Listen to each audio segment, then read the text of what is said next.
This week, we're all about cortisol and bro science, adrenal fatigue. Is it real? Let's listen more. Let's learn more. It's time to hear Dr. Mac's opinion. Welcome to the Body Science Podcast, bringing you everything you need, want, and should know about health, fitness, nutrition, and training. As always, the information contained in this podcast is for the information purposes only and is not designed to diagnose or be prescriptive to treat, prevent, or manage any injury, disease, or other health-related condition. All information provided in the podcast is the opinion of the individual and other contributors and does not represent the policy, procedure, or opinion of any other corporate entity or third party. Warning, this Body Science Podcast occasionally contains strong language, which may be unsuitable for children, unusual humor, which may be unsuitable for some adults, and advanced science, which may be unsuitable for bro science majors. Stay tuned. The Body Science Podcast is about to start. Today's podcast is brought to you by Hydroxyburn Clinical, the powerful brain-boosting cortisol-reducing thermogenic formula formulated to optimize your day, improve productivity, assist weight management, and combat the negative effects of daily stress. Hydroxyburn Clinical contains a clinically trialed dose of Blue Ness, an innovative extract that comes from a special type of lemon balm grown only in Bavaria, Germany, and proven by in vitro studies, human studies, and phytochemical investigation to have positive effects in less than an hour. Hydroxyburn Clinical is your key to reduced cortisol and stress levels, mental focus and cognitive function, high-performance memory, activating your metabolism. What does this mean? If cortisol is reduced, the metabolism is activated to burn fat, which supports the formula's thermogenic effect. 2 tablets every morning after food to boost more than your mood in as little as 1 hour. Hey team, it's Greg from Fit, Happy, Healthy Central Body Science. I'm sitting here today with our first podcast ever in the Body Science podcast series. And with me every week from now on is the big man himself, Dr. Chris McLellan, one of Australia's ultimate sports scientists. Like, you probably don't like that word ultimate, but I'm throwing that out there because... Big rap. Yeah. Thanks, Gregory. Yeah. Look, if you want to look up the big dog himself, it's... at the Dr. Mac on Insta, is that right? That's the handle. That's the handle. It's average, guys. Don't get too excited, but it will get better. I promise It will you. improve. Yeah. It's not probably what it could be. Yeah. If you're looking to get reading notes or anything that we say, or if we put any pretty graphs up or etc. in relation to this, it'll be at bodyscience.com.au/podcast. It will. Awesome. So, mate, let's not muck around. We're here to kick some goals, and the first topic we want to talk about is cortisol. Yeah, we're straight into it. Hey, maybe a bit of a background why we're talking to you about cortisol. Yeah, man. So big topic, and great to be here for a start, and great to be part of these podcasts are going to get rolled out. We talk a lot, right, about podcasts and why we're doing this thing, and there's a camera here. I never know whether to look at the camera. It doesn't really matter. Look at my eyes, mate. Yeah. That could get out of control really quickly. So there's a lot of information out there, right? Social media, the internet, and we love a good ebook. We do love it, an ebook, and we listen to a lot of podcasts and on a range of topics, and there's some good information out there. There's some information out there that's perhaps less useful for the end user, and so what I think we're trying to do here is provide information that comes from an evidence-based perspective. So if people aren't really familiar with what that even means, in the world of research there are lots of ways we can get information. And fundamentally, from a research perspective, we talk about peer review, and that is that it's been through a process of quality. And so we want to use information that comes from quality sources and not hit anybody over the head with hard science and big names, although we'll do plenty. I'm sure you'll drop a few of those words today, we'll do a little bit of that, but it's not about trying to impress people with different names and different big words. It's about let's formulate this into a structure that is good for the end user, and the end user is the person in the gym, the person on the training paddock, the person in the shopping aisle, whatever it might be. So I envisage that this thing's going to hit all demographics. It's for CrossFitters, it's for bodybuilders, it's for the avid gym goer, and by bodybuilding I mean everybody, mate. I mean bikini, figure, fitness, classic physique, all of those. We're non-federation specific, right? So as far as I'm concerned, for those that are competing in the physique world, certainly we intend to provide information for everybody.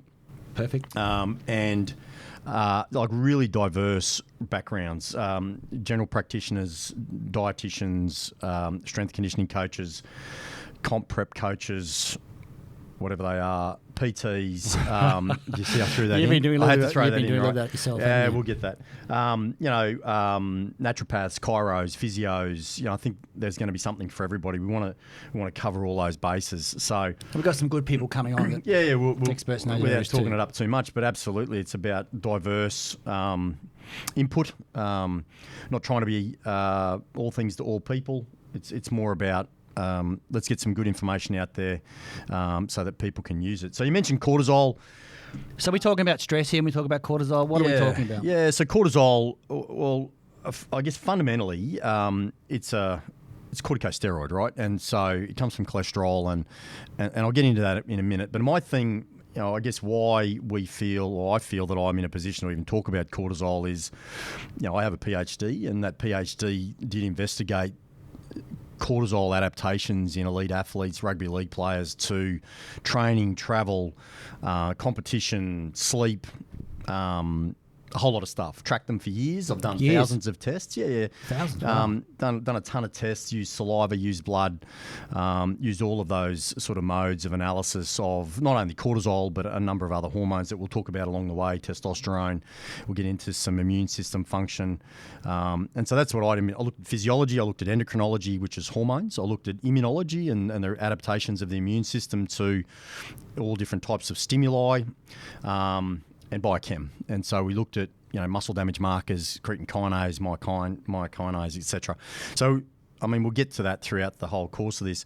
I intentionally use the word stimulus and not stress. I think stress, I think there's a negative connotation that comes with the word stress. Everyone thinks that stress is a bad thing. I actually think you need some stress in your life, right? If you didn't have any stress in your life, no stress, not alive. You're in bad shape, right? So, and when I talk about and we're going to get to cortisol in a minute. I'll get off my rant, but I think we're bombarded, right? Social media, popular media, all different types of media. We're constantly told how stressed we are, right?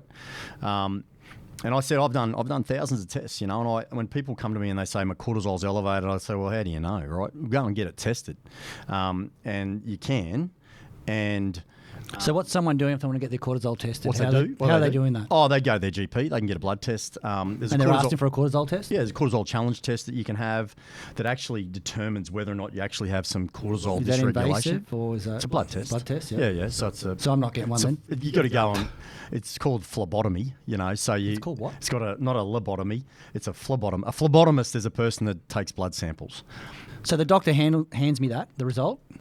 Yeah. What's he going to say? Like what's high, what's low? She. Oh, sorry, my apologies. He or she will talk to you about... My doctor's male, so I apologise. Okay, fair enough.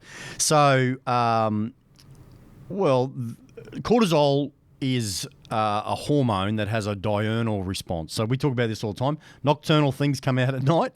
Diurnal things come out in the day, right? So I think most people know that cortisol has this pattern of release. Yep. Where it tends to be elevated in the morning, and we get a cortisol. It's called the cortisol awakening response, a CAR, which we need because we want to get up. Yeah. You want to get out of bed, you want to get amongst it, and get into your day, and then there'll be a general slope throughout the day, leading to a reduction in cortisol with little spikes along the way. So, whatever happens in your day and what you're exposed to throughout the day.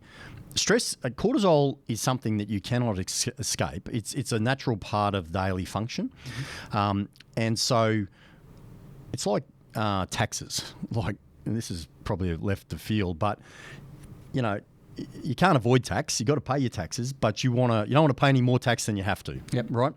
So that's why you find a good accountant, and so they help you with your taxes. It's the same with cortisol. You're going to have spikes in cortisol. Absolutely normal, natural part of the day, but you want to avoid these unnecessary spikes or it remaining unnecessarily elevated throughout the day.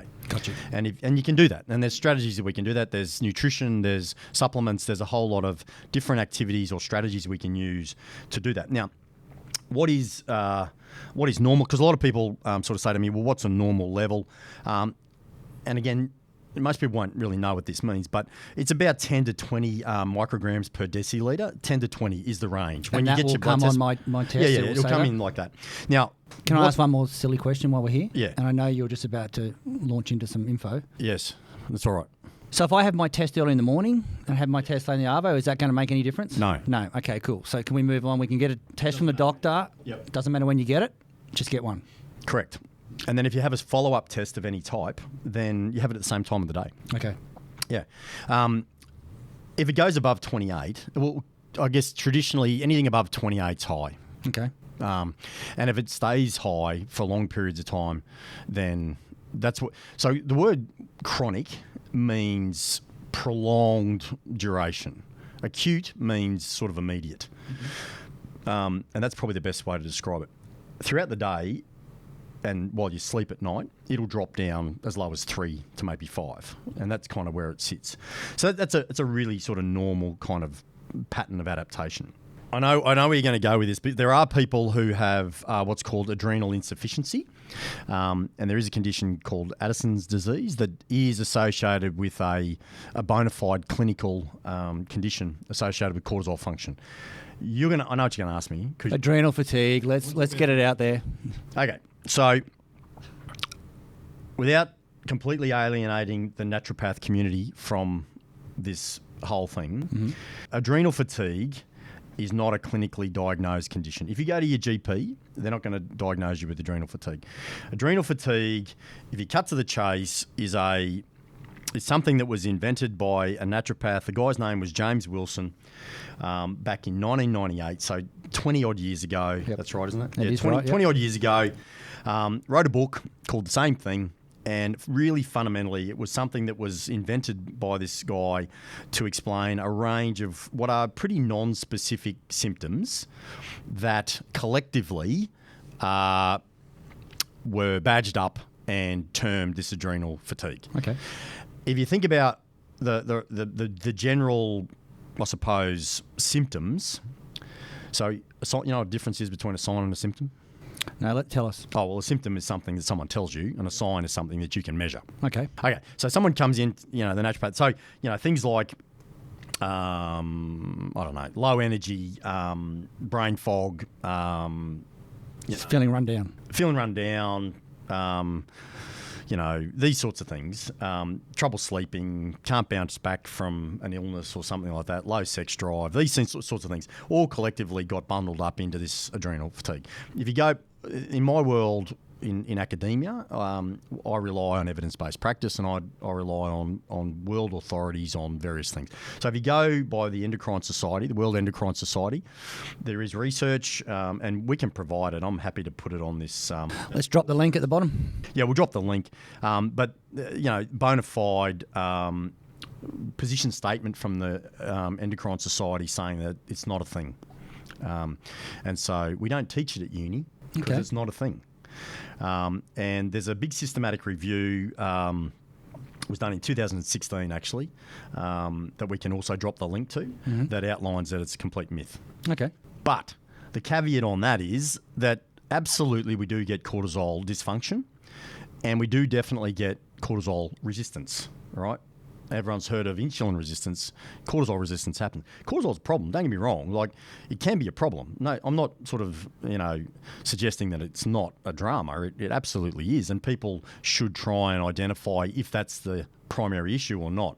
One of the things I tell students all the time, and anyone I work with, athletes, whatever, the human body's a pretty miraculous thing, mate, basically.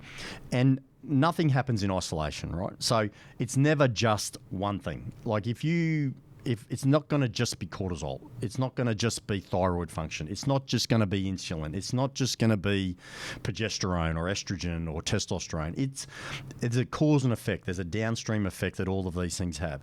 If you do your ACL, you did your ACL, didn't you? No. But you've had low back injuries, and you've had a whole lot of things, right? So like if you have a what do you have, a disc injury? L4, L5 replacement. Yeah, okay. So if you blow out a disc, right, the problem isn't just going to be your disc, right? There's going to be a whole myriad of knock-on effects associated with muscle function, ligamentous function, tendon issues, inflammatory conditions. It all gets pretty busy pretty quickly. Pain, chronic pain, and cortisol is associated with chronic pain, mate. Nothing happens in isolation. So that's where I kind of get on my little high horse a little bit, like I am now, and you can't get a word in. But, fundamentally, people who just go, what I get concerned about is if someone goes, I'm a bit off my food, I'm not sleeping real well, and I feel a bit stressed, and someone goes, you've got adrenal fatigue. Garbage, right? It could be a bucket load of things. So let's just get it sorted out, right? Let's just get it tested. If you go to someone and you give them those kind of symptoms and they go, yep, adrenal fatigue, no stimulants for 6 months, blah, blah, blah, turn around and walk away. Okay. Right? Because that's not it, right? It could be a whole lot of stuff. Okay. The 101 or the download on cortisol is really simple, right? It's, as I said, it's a glucocorticoid. It's synthesized from cholesterol. If we want to get into the deep dive on it, it's produced in an area of the adrenal cortex within the adrenal gland that is actually sitting on top of your kidney. So it's nowhere near your brain, which we've learned pretty recently. The actual area is called the zona fasciculata. Can you say that again? The zona fasciculata, and I'm not going to say it 3 times fast. Wow. But really, fundamentally, it's driven by the anterior lobe of your pituitary. Okay. That releases a hormone. It's called adrenocorticotropic hormone, ACTH, and that drives the whole system. The stimulus around that, or what makes a whole bunch of things. The reason I originally looked at cortisol in research, 10 years ago almost, is I wanted to know, the fundamental question was, how does it impact on performance and recovery? Yep. And is it a big player? And it's a player. It's not but I keep coming back to the fact it's not the only player, right? And I say that because it's blunt. And by blunt, I mean there are lots of things that affect it. Physical stress, go and do a workout, right? You'll get a rise in cortisol. Let me tell you, I was listening to a podcast the other day, and there were some people on this podcast telling people not to exercise because you spike cortisol. Let me tell you, people, that is not very good information. We love training. We train every day. Get into it. Right? Every day? Oh, yeah, man. Geez, that'd raise your cortisol, wouldn't it? Oh, and that's what you want. We want to make some, well, the body's in this state of homeostasis, right? It's not going to change unless you make it. Absolutely. Right? So there's some really unfortunate realities in life. If you want to lose fat, it's not that hard, but you got to control some things, right? The easiest way is control what you put in your mouth. Yep. Right? Control what you put in your mouth, you control insulin, or at least have an impact on it. Yeah. And get off your ass, train, right?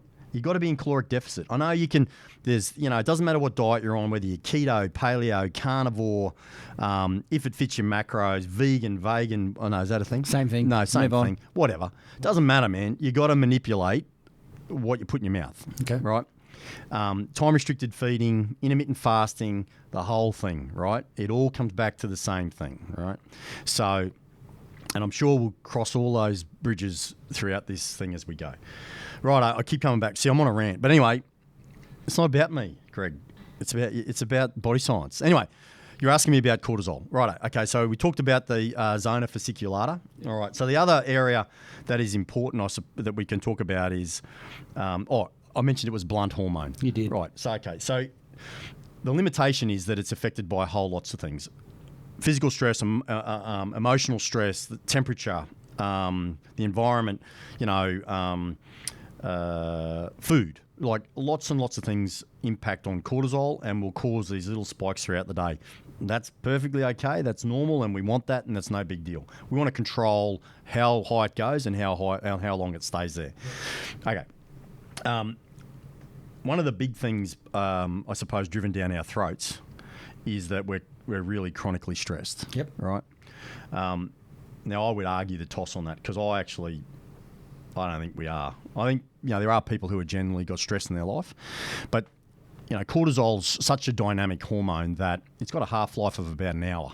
Okay. So it it goes up quick and it comes down quick, right? And so, it's not like some hormones that hang around and stay up all day. I mean, if you're stressed out of your brain, maybe, oh man, you'd have to be really exposed to a lot of stress for it to stay up and just stay there constantly. It's going to fluctuate. Okay. People use the saber-toothed tiger analogy, people getting chased down the street by a saber-tooth. I don't know if that ever happened. I may have used that myself once or twice. That's a Greg Youngism. And it's probably a reasonable one. It's a stimulus, right? Rather than it's a stimulus, right? Can you imagine being that stimulated? I can't imagine being that stimulated by a saber-toothed tiger. So that saber-toothed tiger is chasing me right now. Right. What's going on in my body? All right, okay. So, good question, Gregory. Fundamentally, there's an area of your brain called the amygdala, another big name, but it sits within what's called the limbic system of our brain. Mm-hmm. Limbic, it's a primal part of our brain. It's the inert perception that that's a saber-toothed tiger, I should be scared, and I've got to do something about it, right? And so what happens is the amygdala will effectively regulate our perception of bad things, stress or stimuli. And so we have this subconscious appraisal of this stimuli that says, if that gets hold of me, that's going to be a problem. So I better do something about it. Flight or fight response, right? So you're going, that's adrenaline, man. And I would say, yeah, man, it is. So what happens is we get this formation of a stress in our subconscious. Yep. Okay, you don't have to sit there and necessarily think about it too much. But the amygdala, so a couple of things happen really quickly. There's this instinctive adaptation. We get a release of things called sympathetic adrenergic catecholamines, which again is a big name for adrenaline or noradrenaline. Now, for anyone in the American audience, I'm talking about epinephrine and norepinephrine. In Australia, we call it adrenaline. In the US and other places, it's epinephrine. So when you're watching ER and all that, and it's like, get me 10 cc's of epinephrine stat. Yeah, you like to roll that out? Greg rolls that out at lunchtime here. Is that on Netflix at the moment? Or it could be. I don't know. But it's adrenaline. That's what we're talking about. Okay, so what's stopping when that's happening? We know what's happening. We're moving forward. What happens is we get an increase in heart rate, ventilation rate, sweat rate. We get vasoconstriction. We get a sweating response.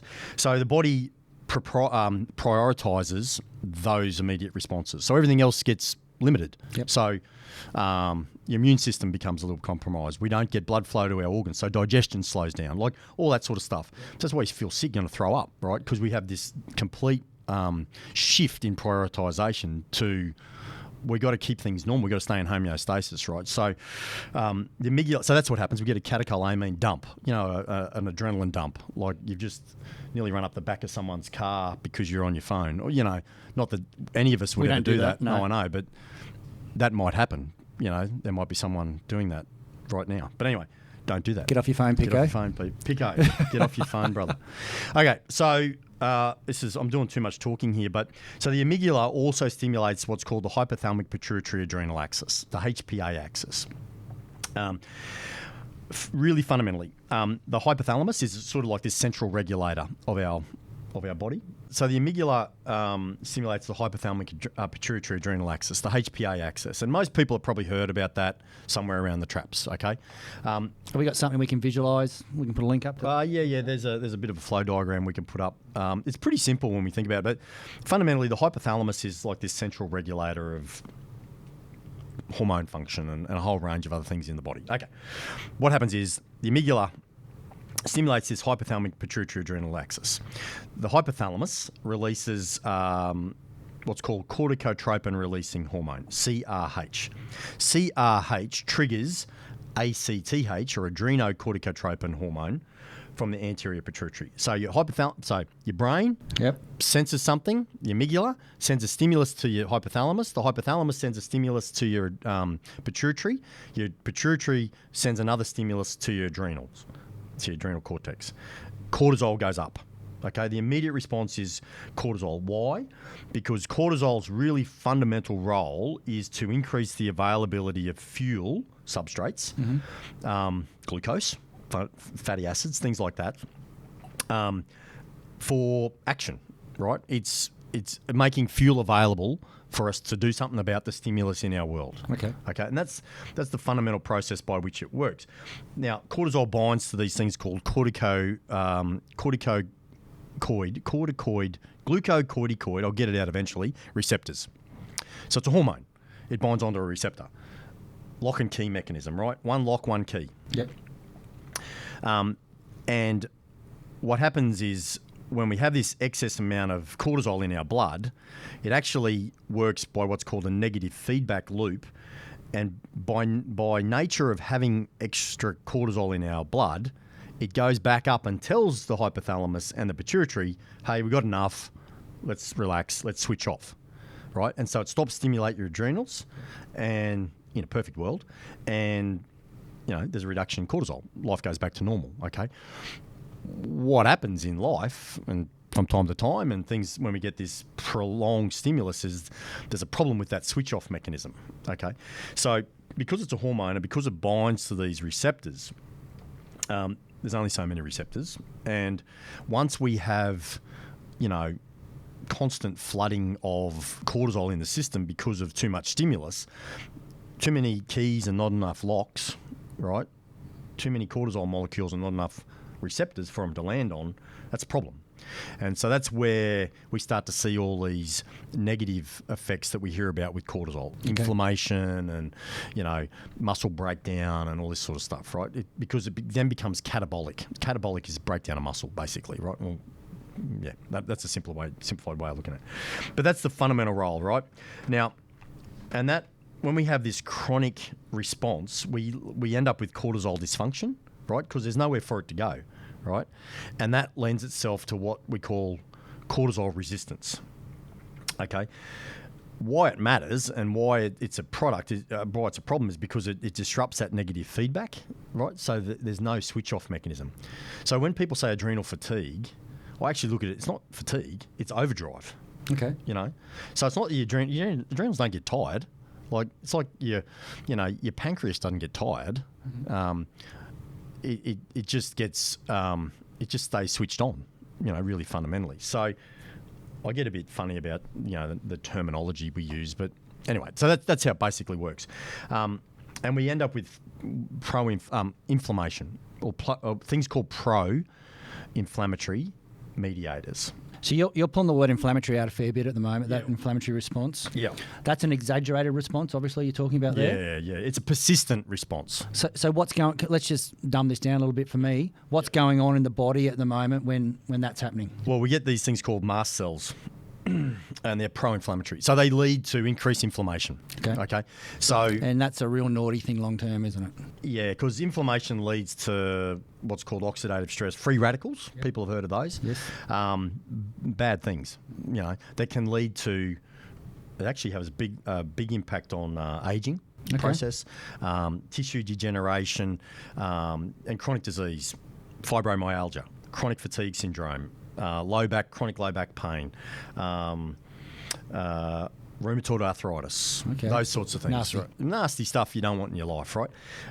And actually, there's a bit of research around, and you've had low back issues, so you know what I'm talking about here, but chronic low back pain, by nature of having chronic exposure to back pain, the brain's an interesting thing, mate. You actually forget what it's like not to have pain. So that's what we have, these chronic pain syndromes, and that's cortisol on its own is not going to do that, but cortisol can contribute to that because of its inflammation effect on inflammation. So and it gets pretty complicated, mate. There, in terms of some of the hormones, there's various things, and we don't need to go there. But that's the rudimentary method by which it works. Is that fair? Yeah. That was impressive. I like that. That was really good. Yeah. Mate, I'm going to get to the 101 here, and I know it's not the whole cortisol picture. Yes. Cortisol and fat gain. Oh, yeah. So it's complicated, man. We all want to know this. This is the real reason we're listening to this. This is it, right? and I bang on about it, cortisol on its own is not going to make you fat. Yeah, we got that. It'll contribute to it 100%, no question. It'll contribute to increased, actually leads, cortisol, there's some research around the maturation of pre-adipocytes. An adipocyte is a fat cell, okay? Pre-adipocytes to become mature adipocytes. Direct links with cortisol, right? So that's a thing, right? Cortisol... it has an impact. If you've got a crappy diet and your lifestyle habits aren't great and you've got a ton of stress in your life and you have no way of really, controlling that through diet or supplementation or exercise or whatever, then, man, it's a pretty complicated, mix of stimuli that lead to, increased fat gain. Yep. Feel miserable, can't get out of your own way. So it's peripherally mediated. I kind of use this term a lot. It's peripherally mediated, so it affects your fat. I have no idea what that means. Well, peripheral means on the outside, but it's centrally driven, Okay. which means things like your hypothalamus, your central nervous system, organs, yeah? Yep. So it's what's going on inside affects what you can see on the outside. Gotcha. Yeah, okay. But then there are some things that you can't see, like visceral fat. So, I mentioned those receptors, those glucocorticoid receptors. Yes. Okay. So, fat cells have a lot of them, particularly visceral fat. And so, that's where, from a health perspective, there are direct links between fat gain and particularly nasty fat gain, which is fat around your organs, which is visceral fat, and cortisol levels. Okay. So, it all, there's an interplay between all these. Now, there's lots of research that is causative, that presents causative relationships between elevated cortisol levels and stress and fat and obesity particularly. And I've given you a couple along the way, and we can put some. And we'll drop those. Yeah, we can drop them on there, and things like shift work. Yeah, that's interesting. Let's talk about shift that. work's interesting, man. Well, it's actually more around diurnal.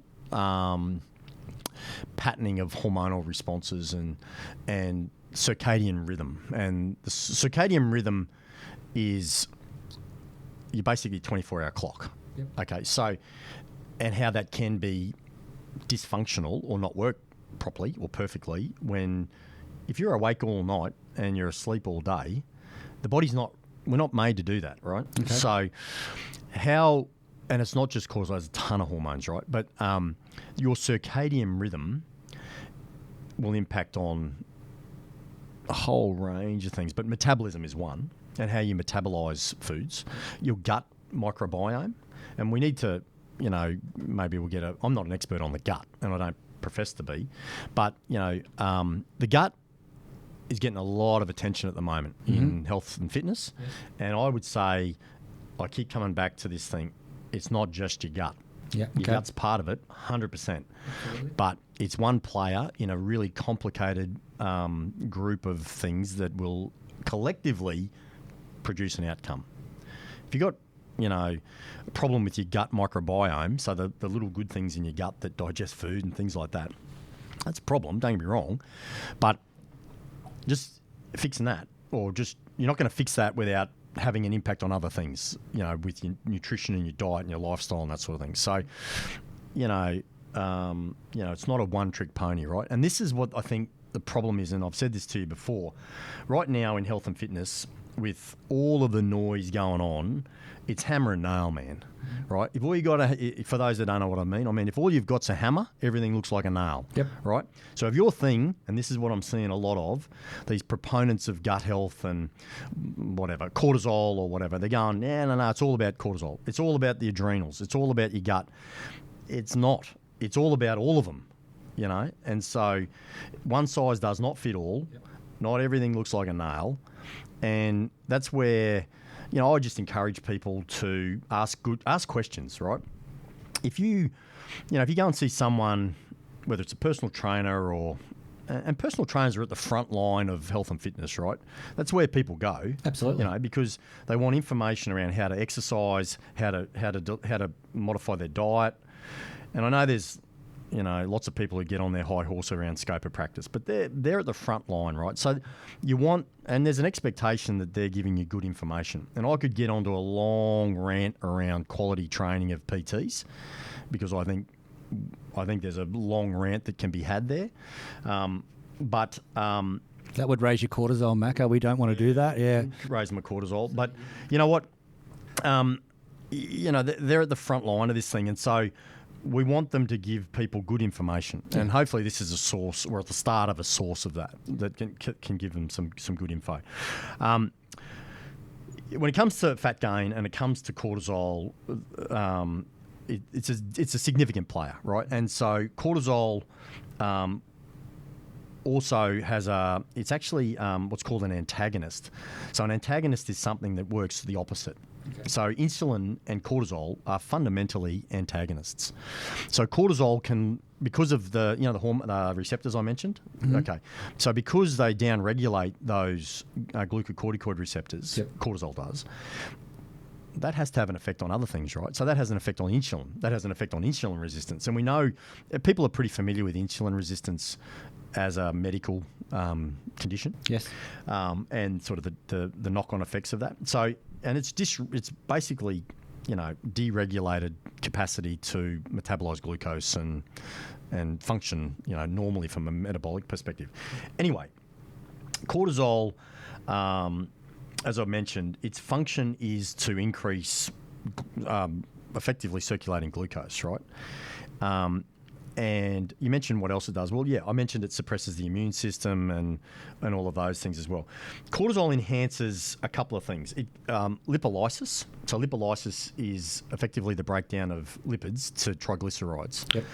They're just the little working parts of it, right? Okay, so cortisol will increase the function of a thing called hormone-sensitive lipase, HSL. Hormone-sensitive lipase is, let's simplify it, it's the fat-burning component of thermoregulation.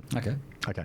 The other thing it does is, and it does that by breaking down these triglycerides into fatty acids and glycerol, fundamentally, which we get with an increase in adrenaline, and we get it with an increase in cortisol. Okay. So that's kind of how that works. But it drops your insulin a little bit. The other thing is that cortisol has an impact on is another enzyme called lipoprotein lipase, LPL. Okay, so that's activated by insulin. And it's involved in the uptake of triglycerides into fat cells. Makes you fatter. Okay. So insulin, I know, right? It's pretty complicated. This is why I say it's pretty complicated, right? But you get that, right? I get it. Yeah, it makes There's sense. a couple of enzymes that are associated with breaking down the fat and then driving the fat into the fat cells. Yep. Yeah, okay. Which makes you fatter. Yep. Okay. So, and everyone's familiar with, I think most people are pretty familiar with insulin. It's a peptide hormone, comes from your pancreas fundamentally. It's a really anabolic hormone, and it regulates carbohydrate metabolism, really fundamentally. Cortisol gets in the way of that somewhat by inhibiting a thing called gluconeogenesis in the liver. Now, gluconeogenesis is really just the breakdown of non-carbohydrate sources into glucose. So, we talk about cortisol being catabolic. So it's breaking down amino acids and proteins and stuff. And that's what gluconeogenesis is. Right. So it's pretty complicated. But because insulin promotes things like unsaturated fatty acid synthesis and glucose uptake and that sort of thing, cortisol can get in the way of that, leading to insulin resistance. And that's a bad outcome for everybody, yeah? And that can then lead itself to increase in fatty deposits and increase adipose tissue and fat. It's not as simple as that, really, but because cortisol's an antagonist for insulin, it counteracts insulin's activation. This is good. Activation of glycogen synthase in muscle, insulin inhibition of lipolysis in fat and things like that. Anyway, the net effect is together those two, cortisol and insulin, increase the lipoprotein lipase, right? And dampen the hormone-sensitive lipase. The net effect of that is you get an increase in uptake of triglycerides into fat cells and you get fat, right? So it's not just cortisol It's not just insulin. There's this interaction between them. And, I've probably given the 5-minute overview of some pretty intense physiology. Absolutely, we get that. Yeah, okay. So, but, I mean, hopefully that gives people a bit of a working understanding of that. The other player, you got what were you going to say? Well, mate, I was just going to ask. So that's obviously a big issue for someone who's already holding weight. Massive. Yeah. And that's why people say it makes it harder to lose fat, for sure, right? Because it's actually working against your ability to lose fat. Yeah. And often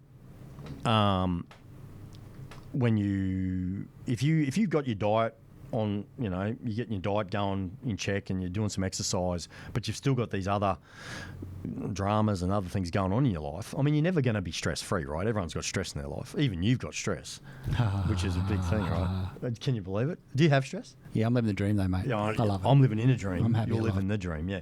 Anyway, because there's a knock-on effect, mate. I mentioned, thyroid. Yep. So cortisol has an impact on your thyroid as well.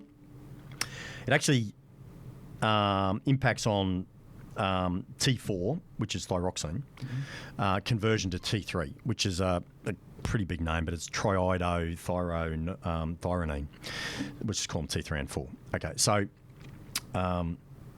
basically low cortisol or cortisol interrupts your thyroid function. Yep. Okay. And T3 is just the active form of the thyroid hormone, fundamentally. Okay. But what it does is high cortisol decreases the conversion of T4 to T3. And I'm not going to get complicated with it, but it increases the conversion of T4 to reverse T3. Wow. Reverse T3 is just it's a mirror. It's a non-active mirror version of T3. Okay. You actually need it because you don't want huge amounts of circulating active T3 floating around your body. You want the reverse T3. It's competitive receptor binding and stuff like that, but it's part of normal function in your life. Well, you're still with me, aren't you? It's pretty simple. You got some hormones. It switches one off and switches one on. I'm getting it. Yeah, it's pretty cool. Anyway, it's not a topic I talk about every day. But T3 is the metabolically active form of the thyroid hormone. Increases things like cardiac output and all that sort of stuff, heart rate and all that sort of stuff. Probably the other player in the whole game is leptin. Leptin, which you probably heard about. Leptin has receptors on your hypothalamus, and going right back to where we started with this thing, hypothalamus is a key regulator of cortisol function. We got that early? Yeah. So leptin acts on these receptors in your hypothalamus and actually has an impact on hunger and satiety. So satiety is your feeling of fullness, right? And so leptin's made predominantly in fat cells, in adipose cells. Okay. And that's where it comes from, right? So I mentioned to you one time, you're not hungry. You don't get hungry because you're fat. You're fat. No, hang on a minute. Here we go. You don't get hungry. You're hungry. No, you're not. You don't get fat because you're hungry. You're hungry because you're fat. Yes. And that's pretty much how it breaks down. The other thing is we get this cortisol can increase a thing called neuropeptide Y. Yep. Which again, we're getting kind of into deep water here, but makes me hungry. Craving of fatty foods, sweet foods, stuff like that. Yeah. So how much of a stimulation is that on appetite? I know you're not. Which one? You're not going down the dietetic path, and we'll get some dietitians. I'm not a dietitian. We'll get the I don't dietitians on pretend to be a soon. dietitian. I get that. What was the question? I can't remember my question. How much of an how impact? much is that stimulating appetite? Which one? What you were just talking about. Neuropeptide Y. You didn't want to say it. No, I don't want to say any big words on this. How much? Well, name more than 4 letters in any word. Kind of like how long's a piece of string, mate? Because it depends on the levels of it. Yeah. So this is what I'm saying. I can't just say a lot or not much. It depends. Because what you have is different to me, is different to someone else. Yep. And so leptin's stimulated by insulin as well, right? And so when you have a high-fat meal, you'll have lower leptin levels. Mm-hmm. When you have and fasting drops your leptin. Okay. So, there's a lot of things you can use there that will have an impact on fat and that sort of thing. The other player is Ghrelin. Ghrelin's another peptide hormone produced by the stomach. And again, Ghrelin actually will increase your hunger. So when your stomach's empty, you get an increase in Ghrelin and you want to eat fundamentally. So, and leptin comes from our fat cells. So the more fat cells, the more leptin. And so, this is where I say all of these systems collectively contribute to things like hunger, cravings, what you eat. What you eat will then have an impact on, insulin levels. How you eat it, when you eat it, and what else is going on in your life will affect your cortisol levels. And so, it's a pretty murky soup, mate, that will have an impact on how all these things work. So I guess the message today is, does it matter? Yeah, absolutely. Is there anything you can do about it? For sure. And that's where, there's conversations around lifestyle management. Anyone says just going to get cortisol out of your life completely, you're kidding yourself. But can I do things that will limit the impact? Definitely. And, without doing the hard sell, there's good supplements on the market that will have an impact on it, and Body Science have a product, and I'm not doing the hard sell at all, but Body Science have a product. The clinical, Mate, don't mention hydroxybone clinical, because I don't want you mentioning that at all. Okay, so I won't mention it. But, there are products on the market that are, very much should be considered by people as strategies around, what you're going to do about it. So the take home is, you can get it tested. Yep. So I recommend that you do. Yep. My other recommendation is to ask questions of people that you... and who are we asking? Well, like I said, PTs are going to be at the front line, right? I think your go-to has to be the medical community. Mm-hmm. We need to start with, your GP, and you need to ask good questions about how that all works, and get some information. But even your PT, ask them.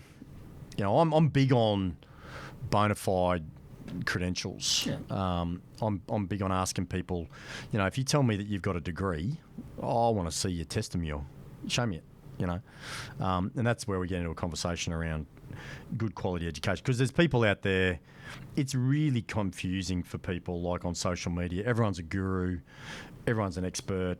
And let's be happy we are talking about these things. Like I think it's good. I'm not trying to be. We've got to find the good information. I'm trying to be the big naysayer. All I'm saying is that, Daniel Ricciardo is a world champion Formula One driver. Yep. He doesn't necessarily need to know how the machine works. Yes. And what I'm saying to you is, just because someone's walking around with a great rig and a six-pack, doesn't mean they know too much about anything. Right? Okay. And that's, unfortunately, we always say don't judge a book by its cover. Well, in our world, everyone judges the book by its cover. So I just say, ask questions, ask to see credentials. And, I normally say to people, don't get on the internet, but if you want to know anything about me, get on the internet. I'm not here to pump up my tyres, but if you want to know what my background is, it's on the internet. Go and check it. I welcome people to check it.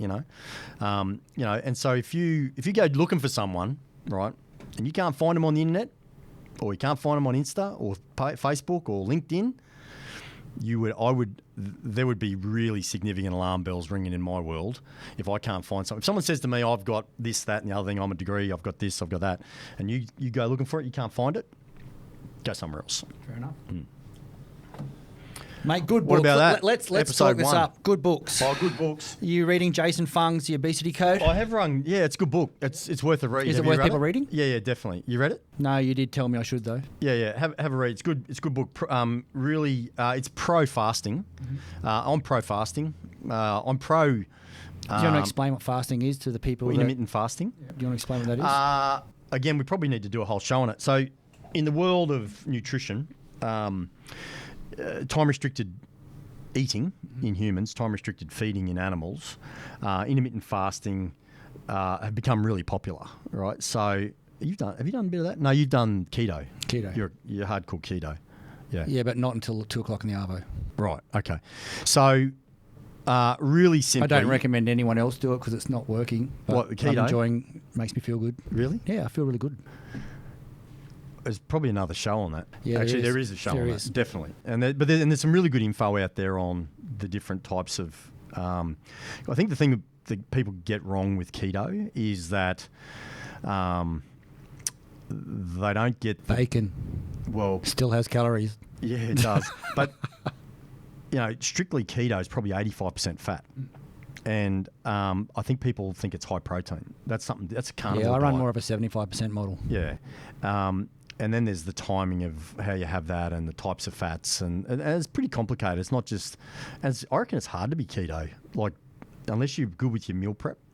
to be able to operate in a keto environment is pretty difficult, I reckon. Anyway, but with the I'm an advocate of a couple of things: time restricted feeding, so eating within a window. Yep. What's your window? Well, this is where it's changed, right? It was originally 8 and 16. The research the thought was that you had to eat your food within 8 hours and fast for 16 hours. Yep. Right? It was more of an intermittent fasting protocol.